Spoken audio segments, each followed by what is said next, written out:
In modules 3.1 and 3.2, I talked you through all of the steps of gene expression, from the transcription of mRNA from DNA templates to the translation of peptides from mRNA templates, including the codons in the mRNA.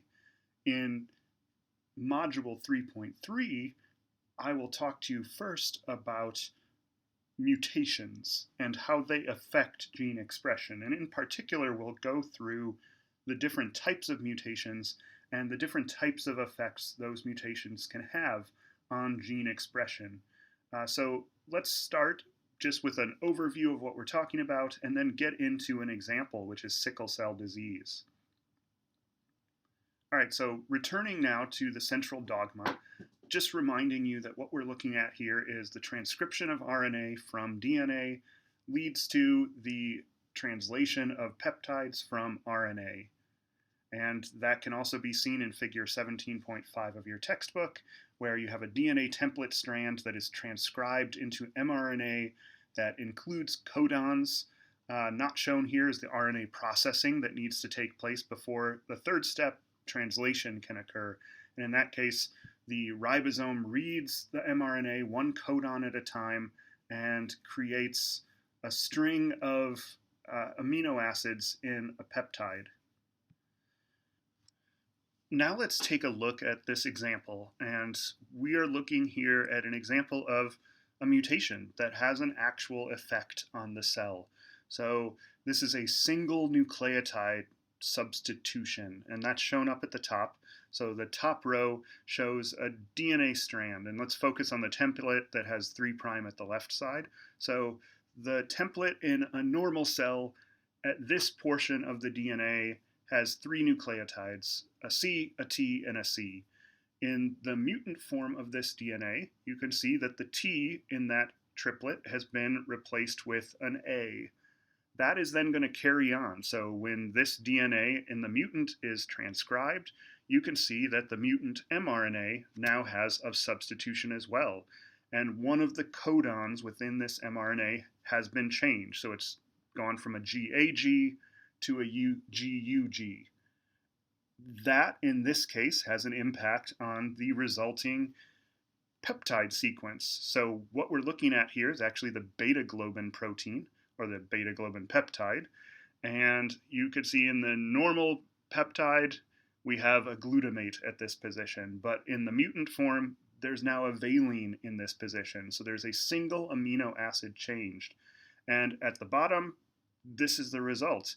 We go from a typical healthy shape for a red blood cell, which is this donut shape, and with that single nucleotide mutation leading to a single amino acid change, we get sickle cell. So just to remind you, we have talked about this already, and in the past we really started with the protein. So now we're walking back a few more steps all the way back to the DNA. And so with the protein, remember the primary structure is altered. It has a single amino acid change that leads to a change to the secondary and tertiary structures of this peptide, which then lead to a change in the function of the hemoglobin protein. So in normal cases, the hemoglobin protein stands on its own. It does its work on its own. In the sickle cell version, we see that the hemoglobin molecules are now actually interacting with each other in such a way that they aggregate into fibers. This not only reduces their ability to carry oxygen, it also causes changes in the shapes of these cells.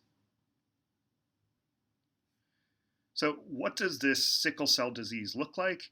I would recommend that you take a look at this video, and you will see the story of Alexandria, who has lived with sickle cell disease all of her life. And you'll see a lot of the challenges she's been facing. You can also find a lot more examples of stories like this on YouTube or across the internet. And I would recommend just taking a look at what this disease looks like in an actual life. So back to just the biology of this. This is an example of something called a missense mutation. So a missense mutation is just one example of a substitution. And that's what it sounds like. You've taken one nucleotide and replaced it with a different nucleotide. Missense in particular is a substitution that results in the expression of a different amino acid. So maybe you could imagine back from that triplet code in module 3.2 that there are a lot of changes that could be made that wouldn't alter the amino acid that's being expressed. But in this case, a missense mutation, the amino acid is altered. And so that gets me finally to gene mutation types. So the next video in this module is going to look at 6 different types of mutations, including these 2 groups, substitutions and frame shifts.